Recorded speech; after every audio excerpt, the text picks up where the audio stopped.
If you have been on the internet in the last 24 hours, here's what the internet wants you to know about. The internet wants you to see this photo by a Seattle Post-Intelligencer photographer named Josh Trujillo.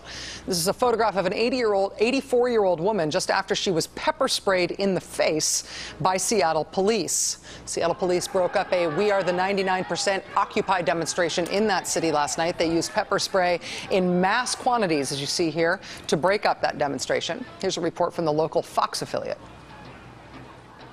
Dozens of protesters were hit, including this pregnant woman.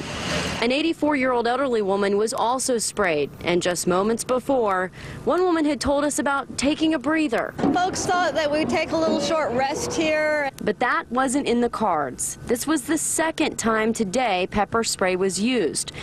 Now, there's been a lot of interest generated about this 84-year-old woman who was hit with pepper spray. We can tell you online tonight, a lot of emails, comments, sharing of her pictures. She says she's doing okay and credits not being trampled in the crowd because a war veteran came to her aid. The website Think Progress today posted this video showing the moment when that Iraq War veteran escorted this elderly woman to safety, and he introduces himself to her. You'll see this shows the immediate aftermath of the pepper spraying. It's a little confusing at start. People are hurt, right? You can tell that there's some confusion, but then there's this big strapping guy with this elderly woman who's just been pepper sprayed, and he's telling her that she's safe.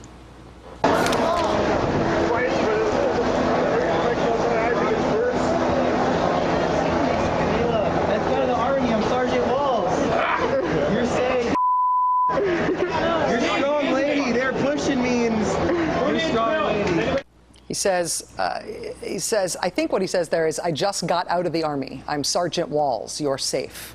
The woman who was pepper sprayed, her name is Dorli Rainey. She is 84 years old. After the incident last night, she wrote an email to an alternative paper in Seattle called The Stranger, describing what had happened. Here's what she said. Quote, something funny happened on my way to a transportation meeting in Northgate. As I got off the bus at 3rd and Pine, I heard helicopters above. Knowing that the problems of New York would certainly precipitate action by Occupy Seattle, I thought I'd better check it out. Free speech does have its limits, as I found out, as the cops shoved their bicycles into the crowd and simultaneously pepper sprayed the so-captured protesters. If it had not been for my hero, Iraq vet Caleb, I would have been down on the ground and trampled. This is what democracy looks like. Then she said, it certainly left an impression on the people who rode the #1 bus home with me.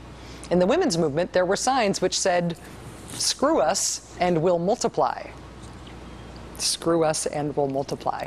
She's 84.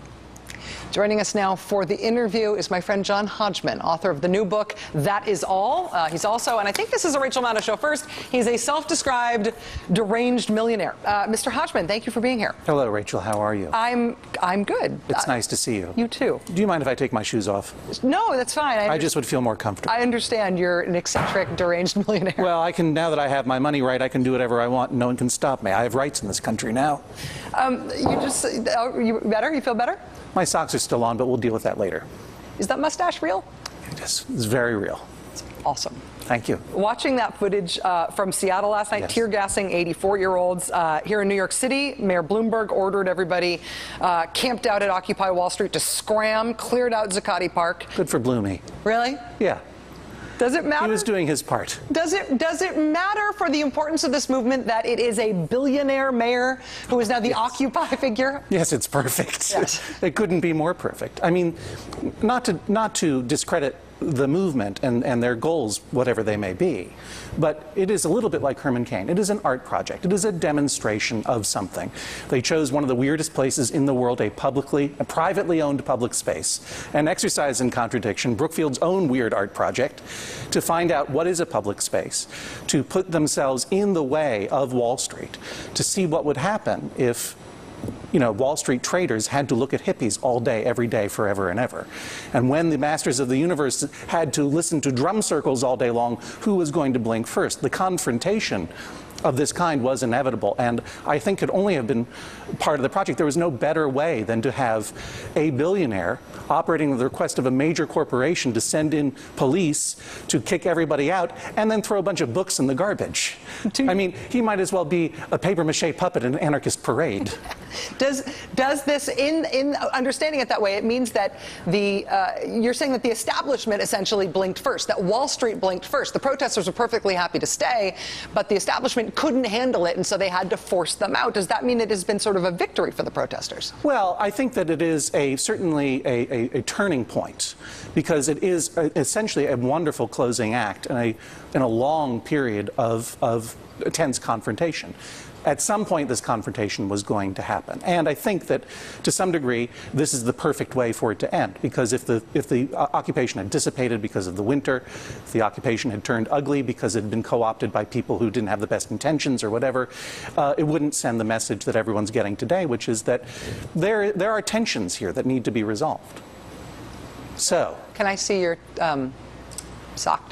Your sock? Sure, hang on. I just want to confirm that there. Yeah. All right. Sorry. I meant on your foot, but that's okay. No, that's all right. Yeah, that's fine. Now I feel much better. Now I can be comfortable. What do you think that the protesters should do now that they have been kicked out of Zuccotti Park? Well, or at least kicked out for staying overnight.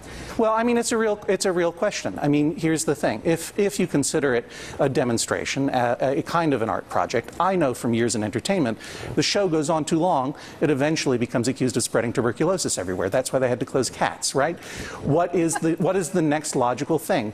Occupying bridges, decrepit bridges in particular, that's a great way to destroy some bridges. Maybe they'll have to build new ones then. Do you know what I mean? In Boston, the Occupy Boston protesters actually say they are going to demonstrate at the Charlestown Bridge, but just right next to it, because they are worried that if they walk onto the Charlestown Bridge, the century-old rivets in the bridge will all pop into the river, and then that'll be it. That would certainly make a statement. Yes. And that's what liberals do best, right? Make great, beautiful, descriptive statements about things. But what could you do? You could have one person standing in there perpetually in shifts, so forever or whatever. But it's hard to say. I think they need someone to organize this a little bit. You think they need a leader? Yeah, well, a CEO. Maybe me, for example. Are you available? Well, sure. And, I don't know anything about running a business, but I don't have to. I'm an art project, too. I'm like Herman Cain, too. And the thing is, they're practically millionaires themselves. They're sitting on $500,000 of donations. Give that to me. I'll put that in some mortgage-backed securities. I'll make them all deranged millionaires in 3 weeks. That's the American dream, right? Have you considered donating copies of your new book, That Is All, to the Occupy Wall Street People's Library? I had been invited to go down to the library before this happened, and I haven't been able to because I've been on this book tour. And I've seen the Occupy movement in Portland, and I've seen it in Boston, all through the windows of town cars, of course. But I was very impressed. And I was really looking forward to going down to the library, and it really hurt my heart. I mean, no disrespect to 84-year-olds being sprayed with pepper spray. That is awful, obviously, literally on its face. But there is something really bad, too, about throwing books away. That is a demonstration of political force that never cheers anyone. No. You know what I mean? And to me, it just seems so blinkered and weird that they actually chose to do that. I will also note, for the record, just as a favor to the people who are doing this, that messing with librarians never ends well for anybody except the librarians. No, they will put you in order. That's what they do. That's exactly right. They put things in order. John Hodgman's new book is called That Is All. It's brilliant, as are you. It's nice to see you, my friend. Oh, it's lovely to see you. Thank you for being here. You. All right, we'll be right back.